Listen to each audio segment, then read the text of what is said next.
wabarakatuh. Saya Noptira Seherholisa, NPM 2217 021084. Di sini saya akan menyampaikan inhalan praktikum biologi sel dengan judul menghitung sel darah merah. Sel darah merah itu sendiri adalah parameter uji yang digunakan para medis untuk menguji jumlah sel darah merah yang terkandung dalam tubuh pasien.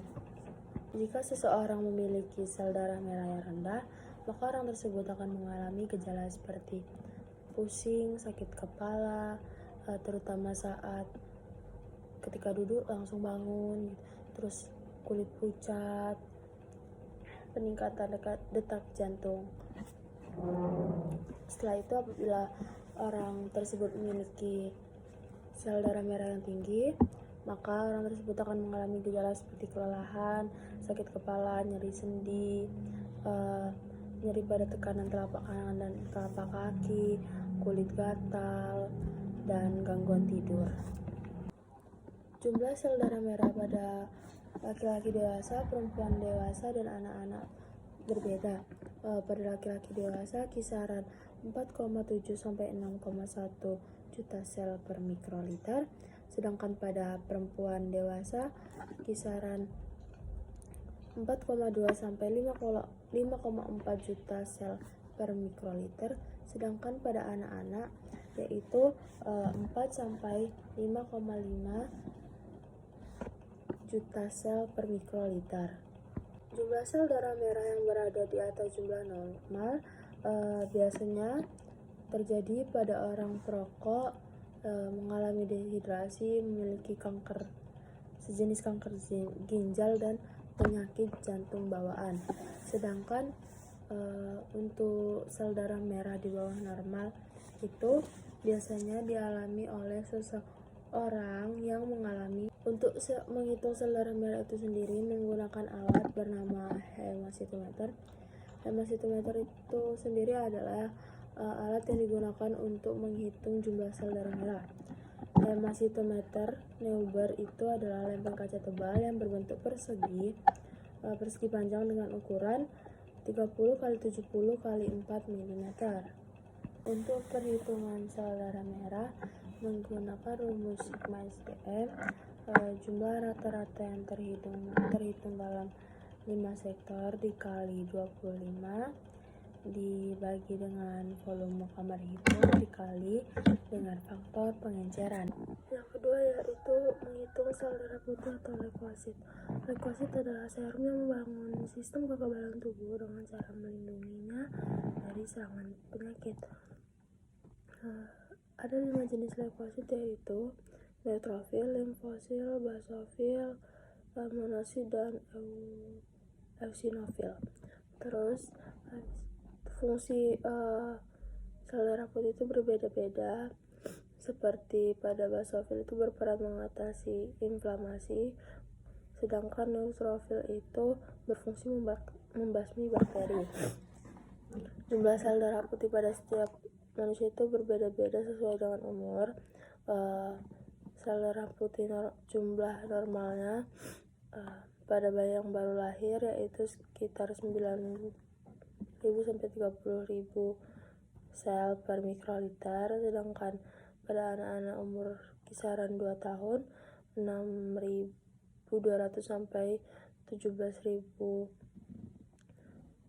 sel per mikroliter, dan pada anak di atas 2 tahun dan orang dewasa sekitar 5.000 sampai 10.000 sel per mikroliter. Jumlah leukosit di atas abnormal bisa menyebabkan gangguan pada penyakit seperti autoimun, kelainan pada darah.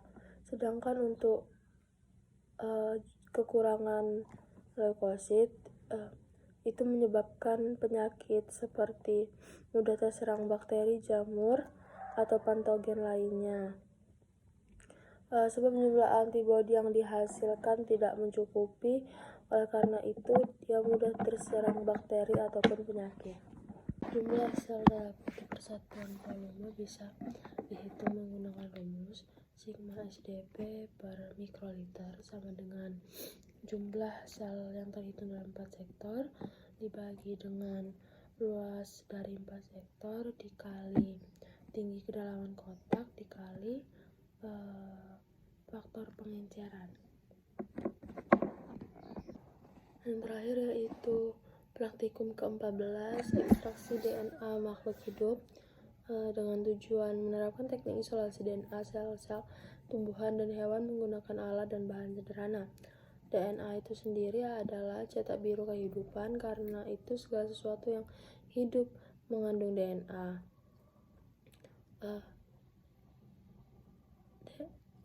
Proses ekstraksi DNA dari sel dan pemurniannya itu merupakan suatu teknik penting mendasar dalam bidang bioteknologi. Oleh sebab itu, dengan cara itu jumlah molekul pembawa sifat kebakaan itu bisa dianalisis dan dimanipulasi. Deteksi kelainan genetik sangat penting dalam bidang kesehatan karena dapat mengetahui sebab-sebab genetik dari suatu penyakit. Diagnosis dan pengobatan pasien bisa dikembangkan. Yang kedua yang selanjutnya yaitu ekstraksi DNA itu sendiri adalah proses pengisolasian DNA dari organel sel. DNA dapat diekstraksi dengan beragam sel.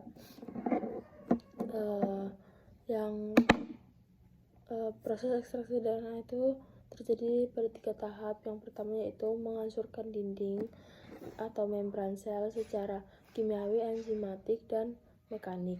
Yang kedua itu menghancurkan membran inti sel dengan cara kimiawi dan enzimatik. Yang terakhir yaitu membuang serpihan limbah sel dengan cara pengendapan gravitasi dan sentrifugasi.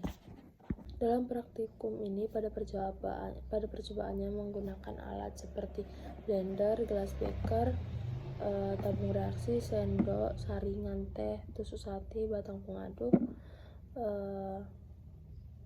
daun brokoli, hati ayam, lunak daging, garam, dan sebagainya lagi. Terima kasih.